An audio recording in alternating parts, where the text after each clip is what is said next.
I like this.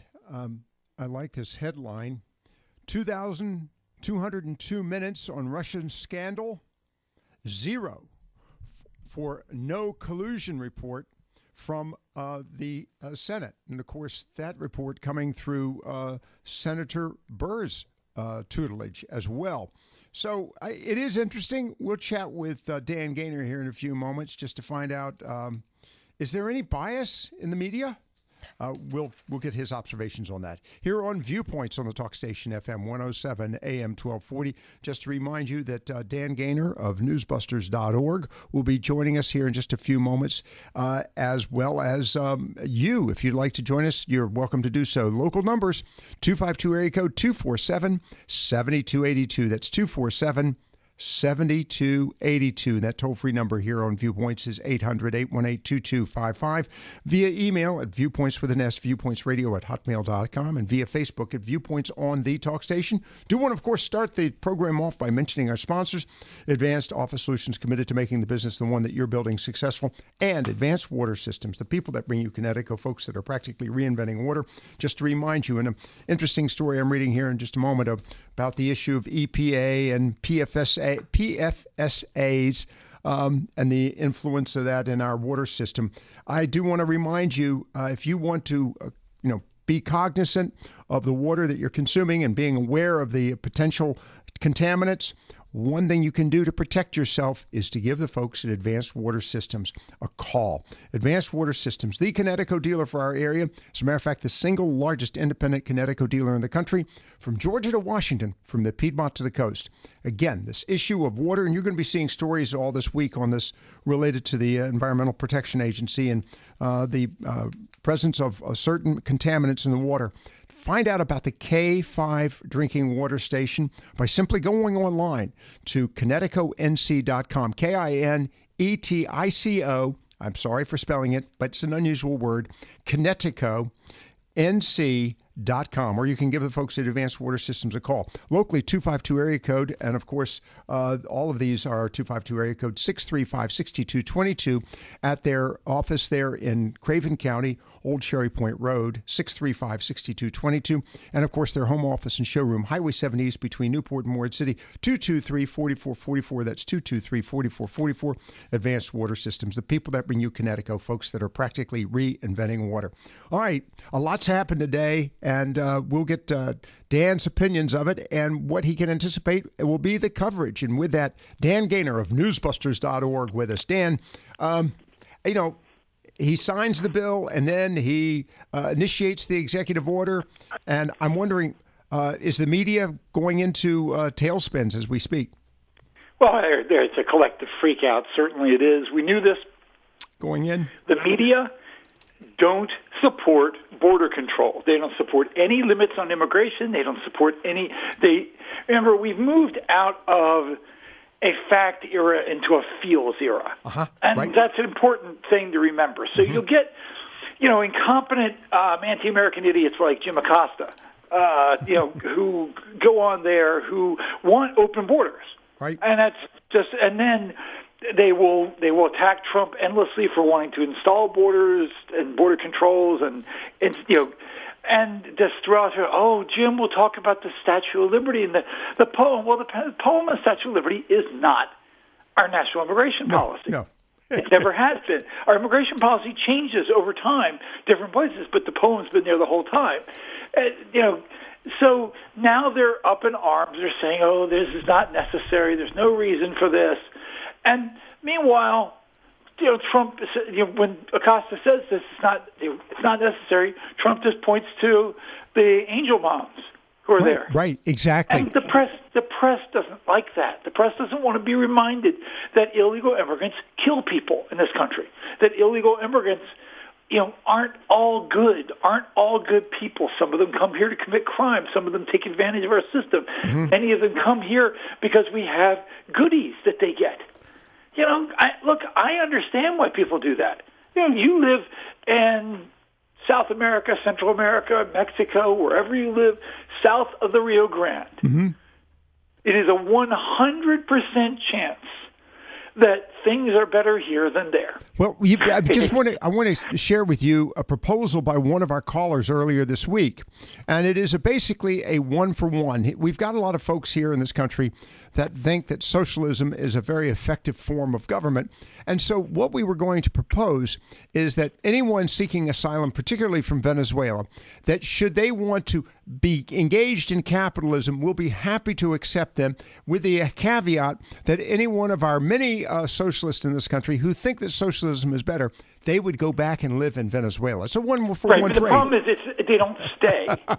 That's remember that Seinfeld routine about the rental car? Right. It's not just the getting the reservation; it's keeping the reservation. Yes, exactly. If we could guarantee that we could get rid of our socialists and replace them with capitalists, and then we should have done that long ago with the Mideast and rescued Mideast Christians who were being genocided by radical Islam, and use that to replace them with all the ISIS lovers in the United States. We shouldn't go to war with ISIS. We shouldn't attack. Oh, yeah, sure. You go over there. We'll bring some of these folks over here.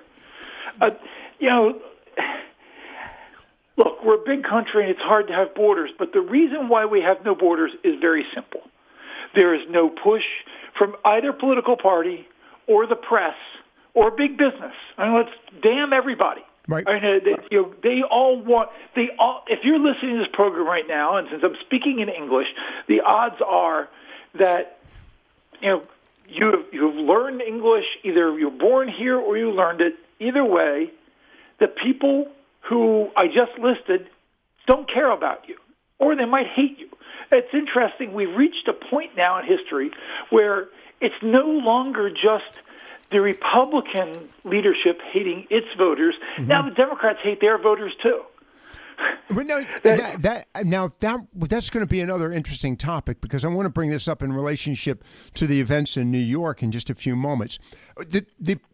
Well, I'll tell you what. I've got to go to a break with you, Dan. I want to come back and see the role of not only media in general, but particularly the new media in relationship to both this story today related to the president's decision to, one, sign the bill for continuing resolution, and two, to seek a national emergency act, and then the issue in New York. I think they're kind of connected. I want to get your observations on that in just a moment. Dan Gainor of newsbusters.org with us this afternoon. And yes, you're welcome to call in. We'd be interested in your opinions of the decisions today. The number, 252 area code 247-7282, 247-7282. And, of course, that toll-free number, 800-818-2255. I'm very interested, Dan, in knowing how this story is resonating in Washington, D.C., where you work. Stay tuned for more here on Viewpoints with Dan Gainor. Dan, I'm looking at a breakdown of the wall funding from the president, his decision, $3.6 billion through national emergency, $2.5 billion through the Department of Defense, and $1.4 billion through FY 2018 funding bill, which, of course, was part of the signature piece that Congress released on the continuing resolution. And we're seeing this story. I want to bring this in relationship to the story in New York here in a few moments, but my question to you is, how is this resonating in Washington, D.C.? And by the way, has Washington become the center of the media verse for all intents and purposes at this point? Yeah, more so than it ever has been, because it's Trump's world and we all live in it. Right. Okay. Okay. I was quoted this week because the media started trying to make the Ilhan Omar story. Right. About her anti-Semitism, started trying to make it about Trump, and I was quoted saying that basically all scandals eventually become Trump scandals. Okay. And that's pretty much the way it is. Like, okay, well, how do we tie this to Donald Trump? And that's all stories. And because if you're trying to get clicks, and plus you're pushing an agenda. Okay, now go ahead. No, go ahead. My question is, we have seen, and perfect example is the situation with Covington Catholic High School. We've seen the Twitterverse driving the big media, the traditional media. I'm thinking it's a kind of a reverse situation today, that the traditional media is driving the Twitterverse and the digital media in general. How right or wrong am I? Oh, you're wrong. I really am. Really? I'm sorry. I don't hurt. say that to That be hurt. facetious. That hurt. Go ahead. Here's what happens. Even the traditional media or a traditional news event. We had clearly a traditional news event today. Mm-hmm. Donald Trump, had a presser and he declared something. But that news event is shaped, informed by the comments made on Twitter by activists, commentators, pundits, politicians, and journalists. Okay. And journalists fall into all four of the other categories, I think, including politicians. I mean, they're all pushing their agenda, and they're all commenting. And if a comment or a clip goes viral, that impacts the news. All right. So Donald Trump, if he makes a good point, it goes viral in the conservative media. So when he made the angel moms point, it went viral in conservative media. And that's how fast everything you're listening to, everything you're learning, everything you're reading in the news is being shaped. It's being shaped in real time by professionals. And so this is why, I know a lot of people at this point would love to walk away from social media. And I'd say myself included. I have done. I did it for about 8 months at one point, a few years back. And it was healthy. But that's where the battle is. If you recall the crazy story about Nikki Haley and the curtains, right? Where it was the New York Times, Gardner Harris wrote this ridiculously awful, incompetent, corrupt, sleazy, unjournalistic, unprofessional story. I think I used enough adjectives, where he accused Nikki Haley of buying $56,000 worth of curtains for her UN office. Right. And then around paragraph 6 in the story, or paragraph 8, something like that, you discover that, in fact, this story that has a headline about Nikki Haley, a photo about Nikki Haley, a lead about Nikki Haley, makes everything clear that these curtains were ordered by the Obama administration. Wow. And so, of course, that story would have been a big controversy, except for one reason.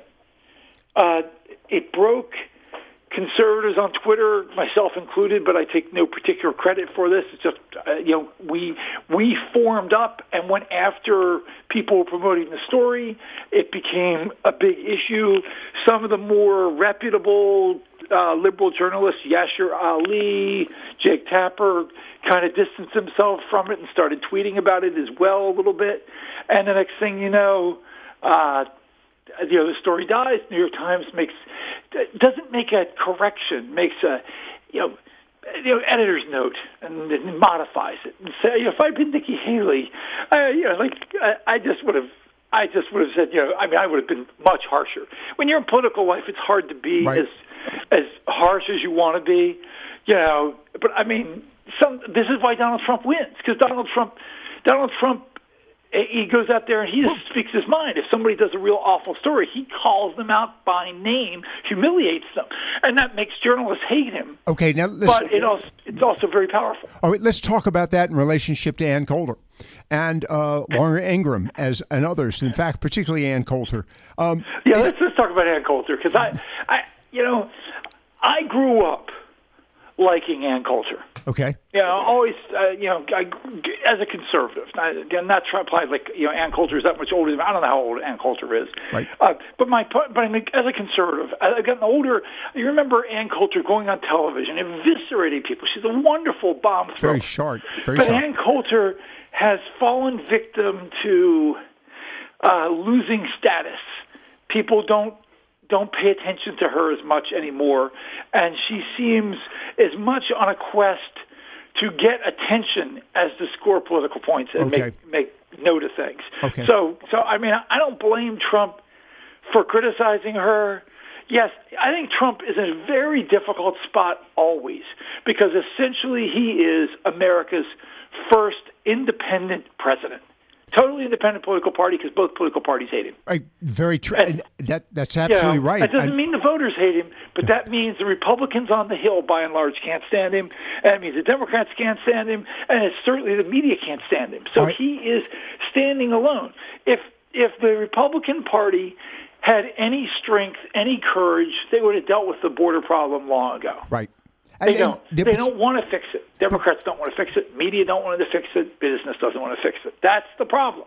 I know you make a very good point here, Dan Gainor of newsbusters.org, and that is that through digital media, something of which I'm very critical, the president is able to connect directly to the voters, thereby, if you will, marginalizing institutions, particularly the two major political institutions, Democrat and Republican, institutions such as the traditional media, and, as you just pointed out a moment ago, even those institutions of major corporate level.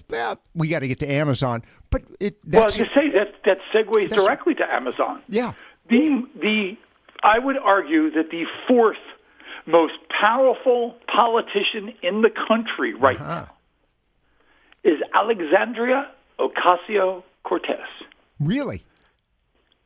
I mean, that means Trump, Nancy Pelosi, Mitch McConnell, and then a freshman congresswoman from New York.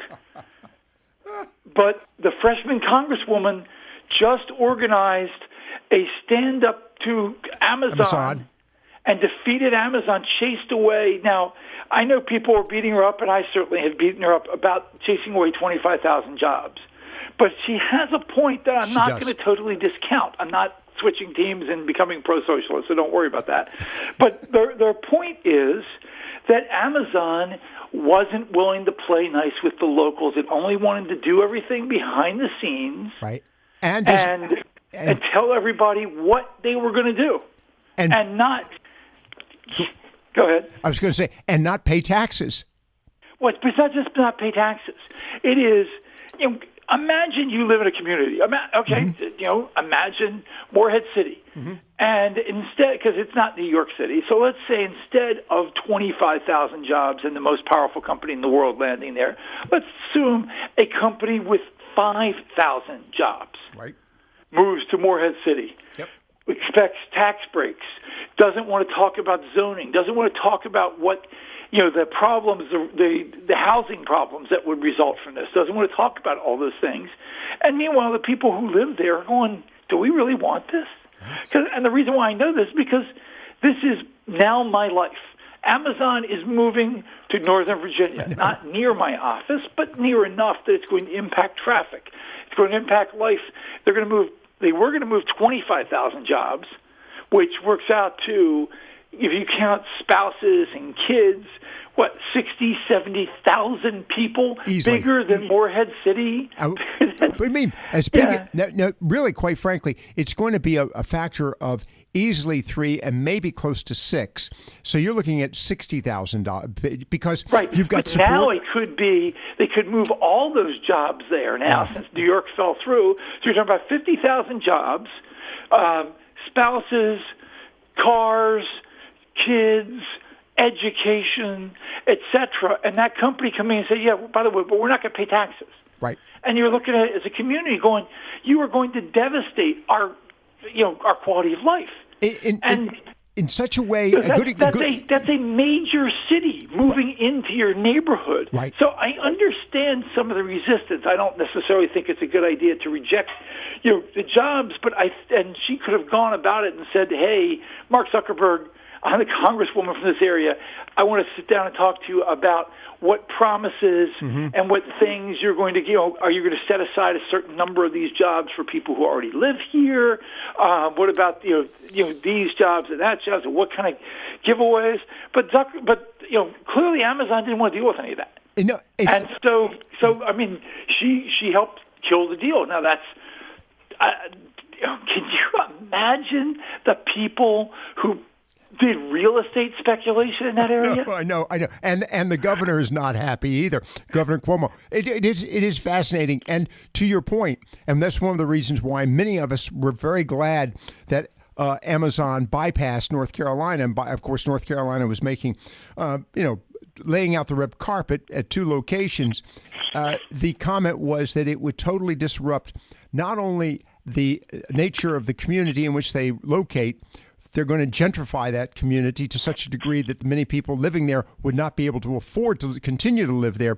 But thirdly, and most importantly, totally upset the culture of the community, and particularly in the North Carolina's case, the state. And I think a perfect example is to look at Washington State, look at Oregon, where and Silicon Valley, where the cost of living is through the roof, and even those that are working for these companies can't afford to live there. It's really all that glitters, as they say, is not gold. So I agree with you. I agree with I hate using the acronym, so I'll use Alexandria Ocasio-Cortez. Before we I mean, I'm not saying everything she's saying is right. Well, I'm simply saying that she is powerful. She is. I mean, she basically she organized the resistance, and they stopped Amazon. Amazon's like, well, we don't want to deal with this. We'll go to Washington D.C., which clearly wants us, or Nashville. Right, but think about that again for a second. The company owned by the richest man in the world just said, "Oh, well, we don't want to deal with the crazy socialists, so we're just going to go somewhere else." That is power. All right, before we go to the break, let's go to Gary in Oriental. Gary, good evening to you. Welcome, sir.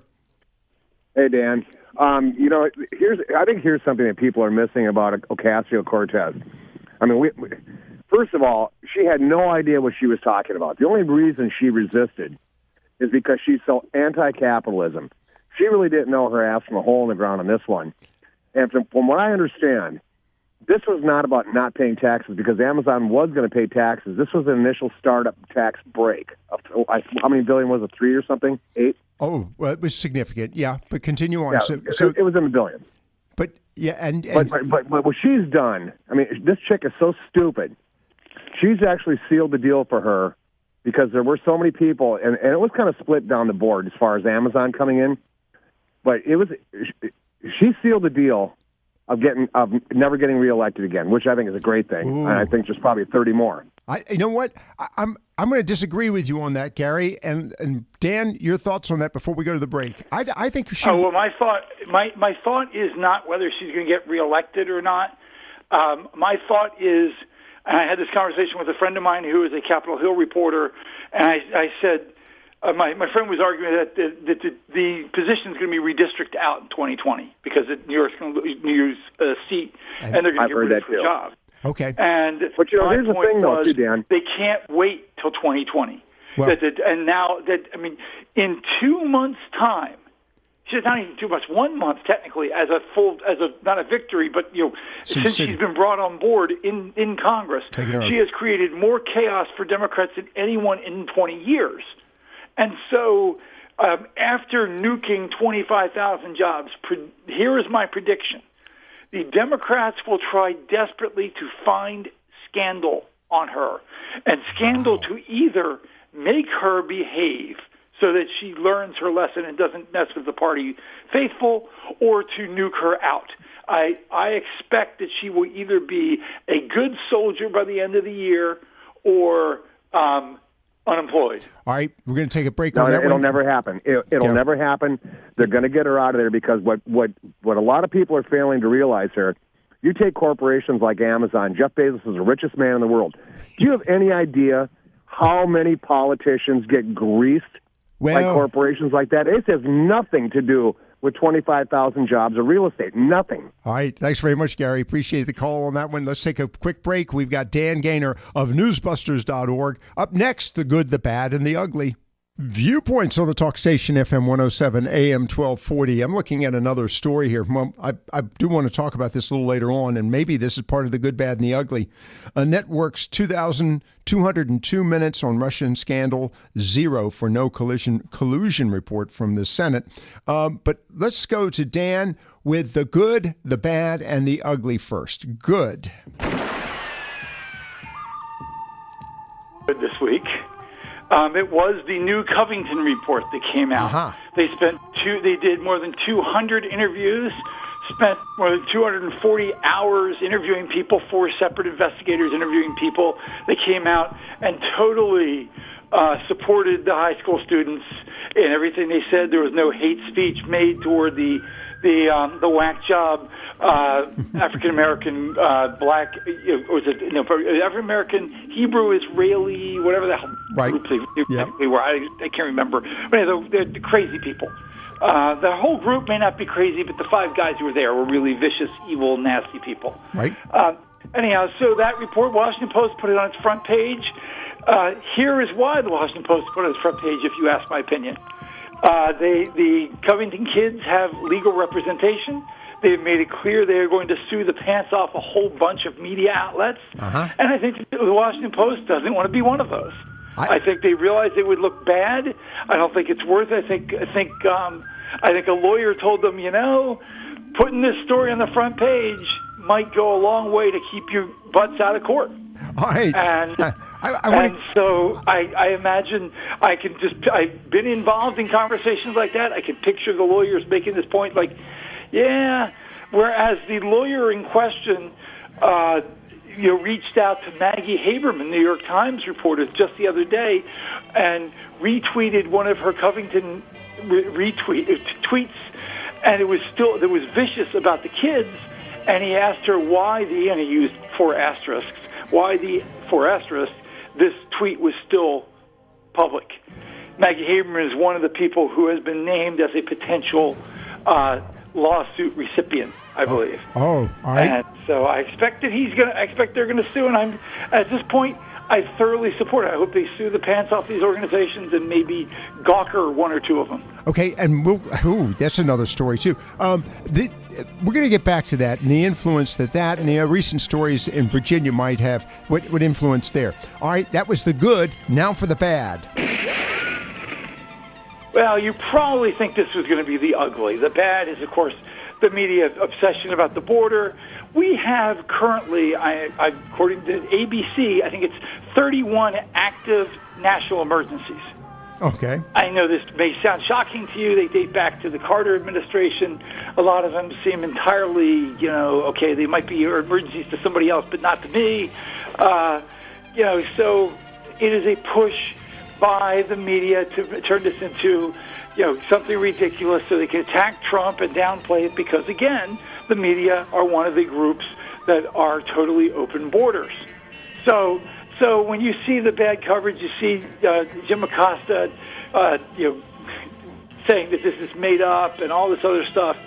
That's the context. So that is the bad. All right, that's the bad. Now for the ugly. I don't quite remember when you and I first started doing the show together on Fridays. Mm-hmm. It's been many years, 10 years maybe, or about 10 years. Something like that. Yep. In all of that time, this story is the ugliest story I've ever encountered. Really? Think about that for a second. Because we have had some really real winners. I'll use that term. Okay. Right, so I'm going to read the New York Times headline and lead, and I'll explain why this is the ugliest thing I've encountered. McCabe says Justice Department officials had discussions about pushing Trump out. Mm-hmm. Washington. Andrew G. McCabe, the former deputy FBI director, said in an interview aired on Thursday that top Justice Department officials became so alarmed by President Trump's decision in May 2017 to fire James Comey, the Bureau's director, that they discussed whether to recruit cabinet members to invoke the 25th Amendment to remove Mr. Trump from office. So all this talk that we've had over the last couple of years about deep state, where initially the press talked about deep state as something that we had, even though historically they only talked about it in foreign countries, this embedded government that's so powerful. Then they denied it existed. And here we are now discovering that the deep state attempted a coup, attempted to remove the President of the United States, duly elected. Democracy abounds. Oh, no, it doesn't. Not in Washington if they disagree with you. And so they were doing, apparently, a head count, who they thought among the cabinet would vote with them. And so our democracy, our republic, basically teetered on the edge of disaster. Because, mark my words, because this hasn't gone away as a threat, mark my words, if some government body seizes control of the United States, then it is all gone. It's a coup. It's not, but it's not just a coup. Then you are faced with, okay, so let's play out the scenario just a little bit. They remove the President of the United States, possibly the Vice President as well, if he doesn't go along. Speaker. Once you're cooing, and then if he does go along, is he involved in the coup? Right. Are they? As a voter, are you supposed to assume that they've got his wife somewhere? That she's being held hostage to make sure he does what the coup wants. At that point, do state governors, let's say hypothetically, a governor of Texas, a governor of Florida, do state governors say, I don't accept the new government, that this was done illegally, and we've called out the National Guard. I've called out the state militia. We are prepared to defend our state against this new coup. I mean, then what? It's very easy to watch this disaster unfold. Do armed citizens descend on the Capitol if something like that happens? I mean, you are talking about something that we've thought in any other country in the world, we would absolutely describe it as a coup. That's what they tried. And yet the big media story this week will be this stupid border press conference as opposed to this, that members of our government tried to take your vote, throw it in the toilet and flush, and take over.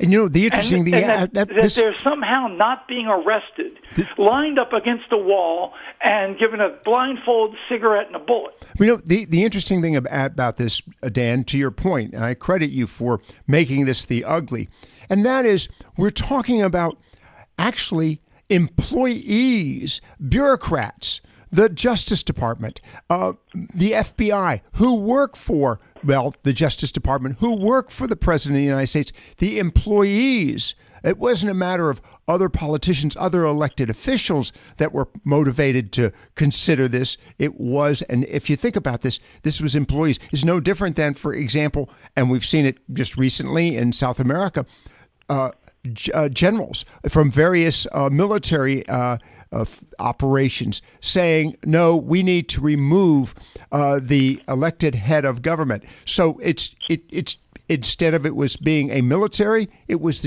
members of the Justice Department. Very astute observation on your part. Well, and if it'd been the military, we certainly would call it that. That was a coup, yeah. So for folks listening, if you voted for Donald Trump, a handful of bureaucrats in Washington, we don't know how many, tried to set up the President of the United States. Rosenstein apparently, remember, he said he would wear a wire. They apparently tried to set up the President of the United States and overturn your vote. So how many other things are they willing to do? Or have done? How many? I mean, or have done? What rules? What laws do they consider important? If you're willing to overturn the election, in my opinion, there's nothing you won't do. And so.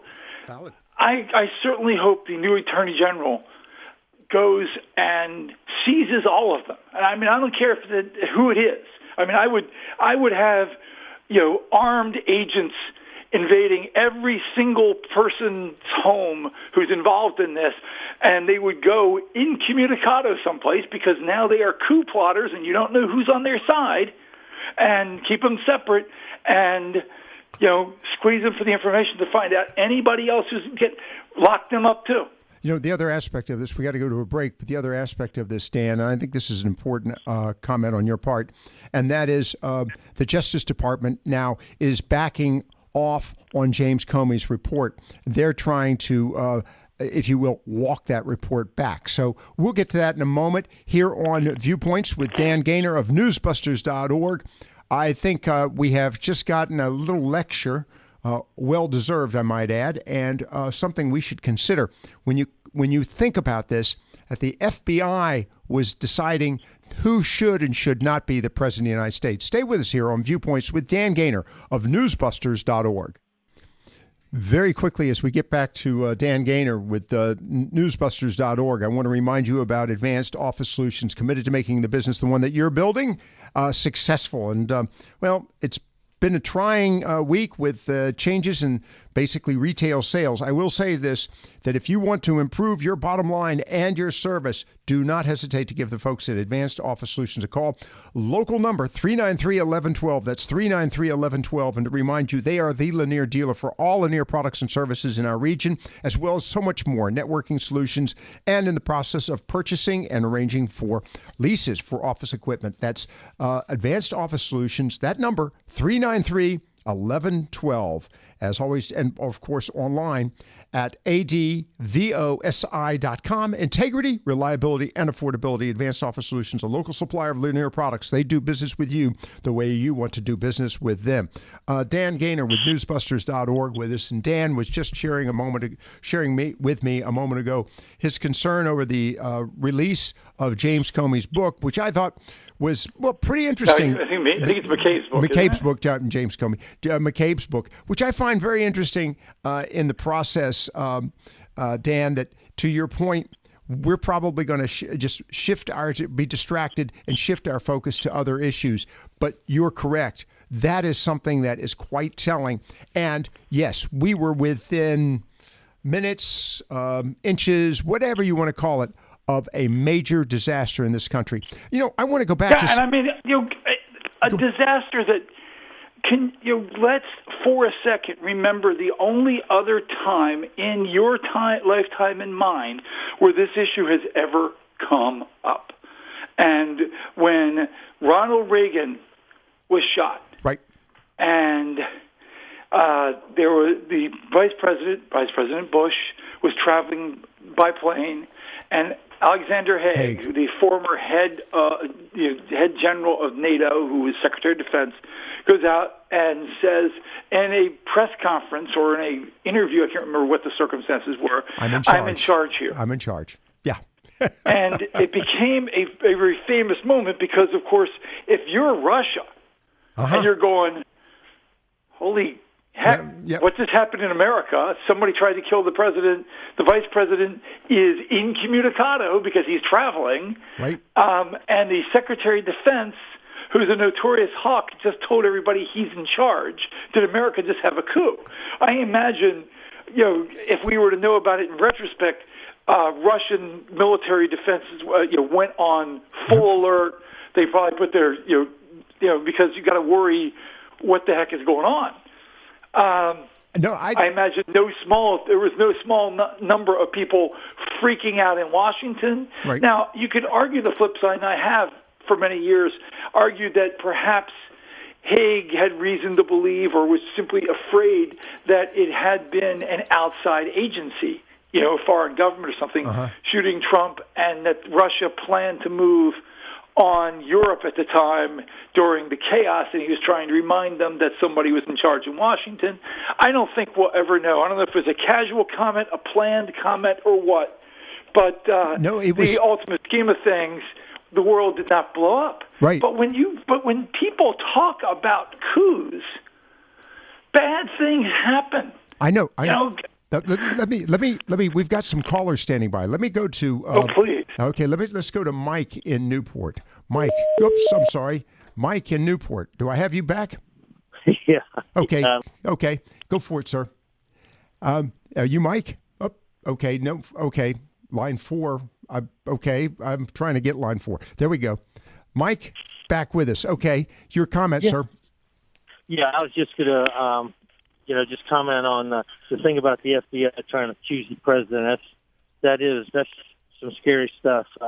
I did mention I haven't been able to listen every night, but has anybody mentioned that Rush Limbaugh quoted Mr. Gaynor here a few weeks back? Oh yeah. I heard about that. He quoted. I think I made a snarky comment about Alexandria Ocasio-Cortez. In fact, I think that was the reference. Yeah. Well, if that was the case, you're in good company. Yep, you got it. Hey, Mike. Thank you. I was one of the all-time flattering moments that has happened to me in this job was one day where Rush Limbaugh read an op-ed of mine on air in its entirety. Right. And another time where he read on air I had spoken to a congressional committee about climate change, and he read my presentation on air. We probably read it a lot better than my presentation was on climate change, because Rush is, Yep. is the king of such Mike, things. thanks but very much. Imagine tuning into the radio and hearing your own words being read by Rush Limbaugh. Yeah, I know. That'd pretty be, cool. That'd be something. Yeah, Hey, Mike, I've called him 1,000 times, can't get through. No. Last one Real quickly. short comment, Lockwood. Walter B. Yes. just passed. Right. I'm saying Lockwood for Congress. No. Thank you, Mike. I'm hanging up on you. Appreciate that, sir. Dan I Gainor. think Mike doesn't like you. No, I know he doesn't. Dan Gainor of newsbusters.org with us this evening. Dan, thanks for your time. This has been great conversation. Thank you.